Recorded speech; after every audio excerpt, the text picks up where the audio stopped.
for the guys that'll be hoping they do not get that call. A lot of people don't realize it, Scott. You only get a call if you're getting released.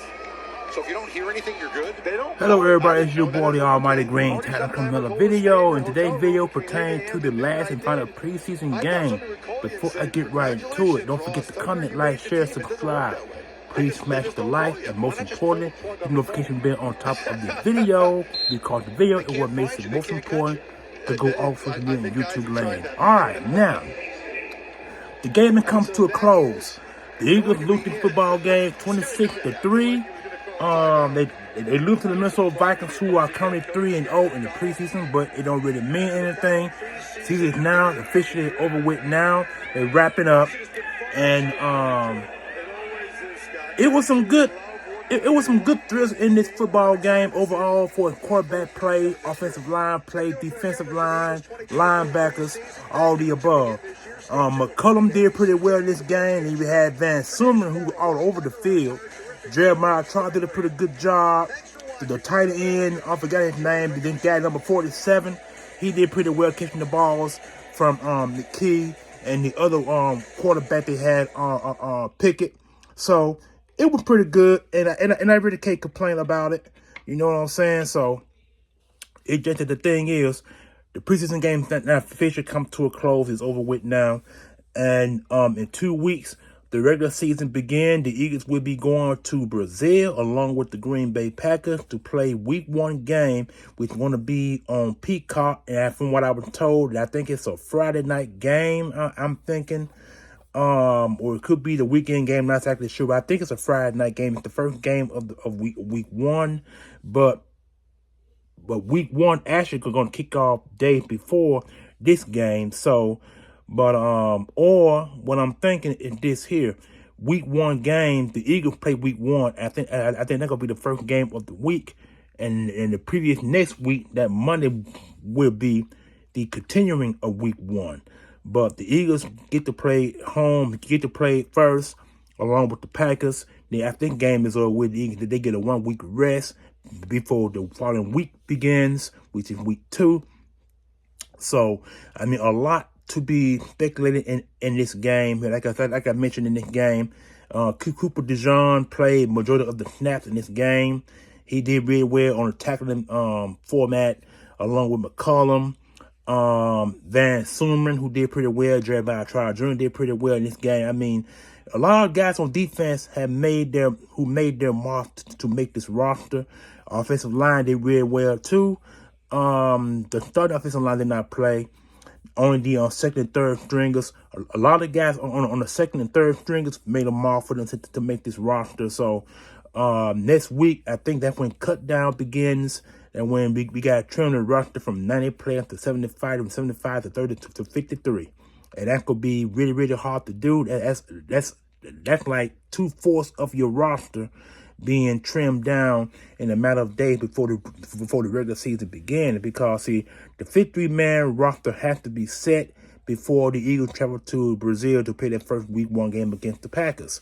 And from what I've been told, they said the Packers are favored to win that football game, but we really don't know at this point, because the Packers are an established playoff team. They are very well deserved to start Week 1. They're very well deserved to win. But the Eagles had to remake their roster based off last season's failure from going 11-7 in the regular season, then losing their final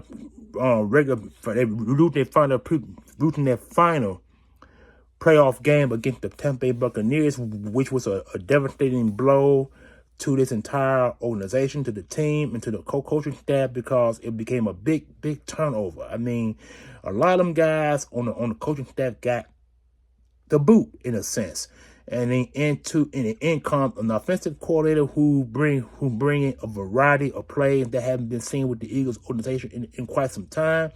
Then the defensive line is taking a big overhaul, in a sense, and it also, not to mention, they got a new defensive coordinator who brings the 3-4 scheme, which is more of a different scheme that the Eagles have played in recent history.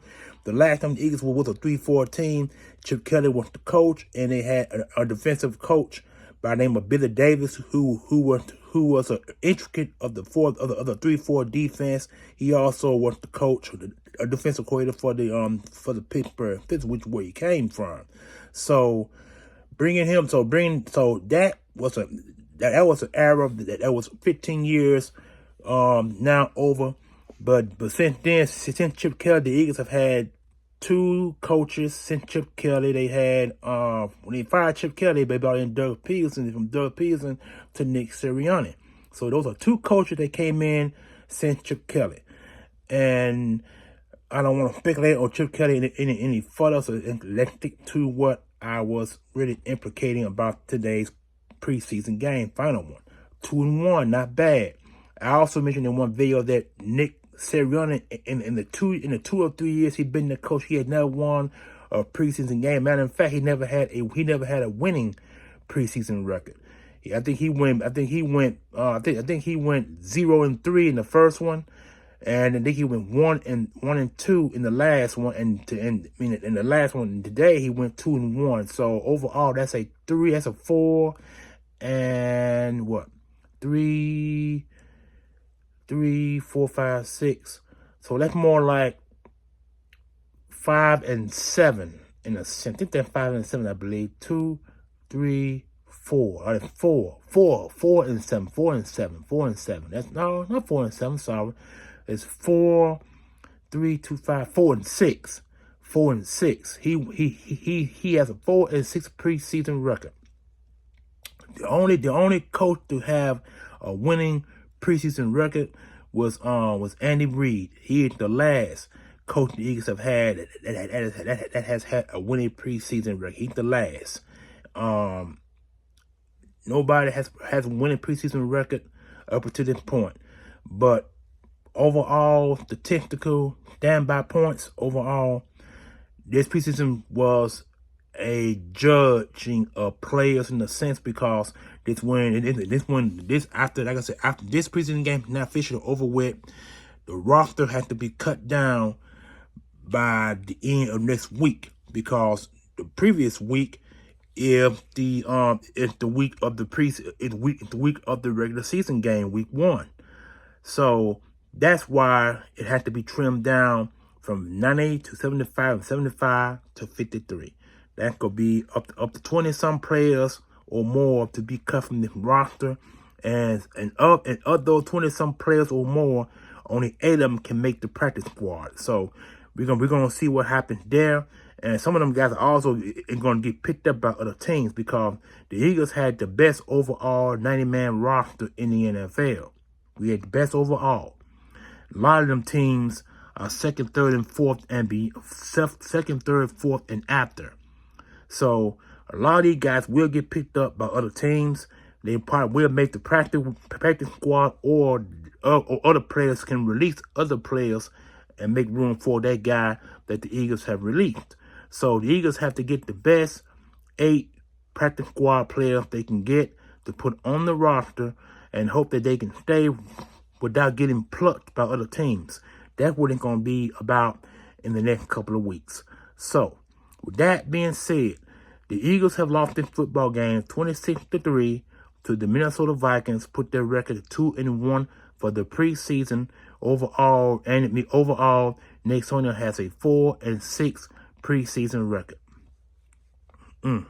Like I said, last person to have a winning preseason record was none other than yours truly, Andy Reid. So with that being said, you guys enjoy your rest of the remaining Saturday. Count your blessings, count your days, because it's counting down now. The countdown starts tomorrow. It starts tomorrow. The countdown. Because the preseason game, they don't count. It just let teams know what they have to do to keep certain players, put some on injured reserve, and put some on injured settlement, or put them on the practice squad, or put them on the roster. It's going to come down to that, those 4 and 5 installments that I just mentioned to you guys just now. So, wow, a lot, y'all. It's a lot, and I will be making the videos on the coming days of who the Eagles release, who they picked and who they put on the practice squad. So, again, enjoy your Saturday.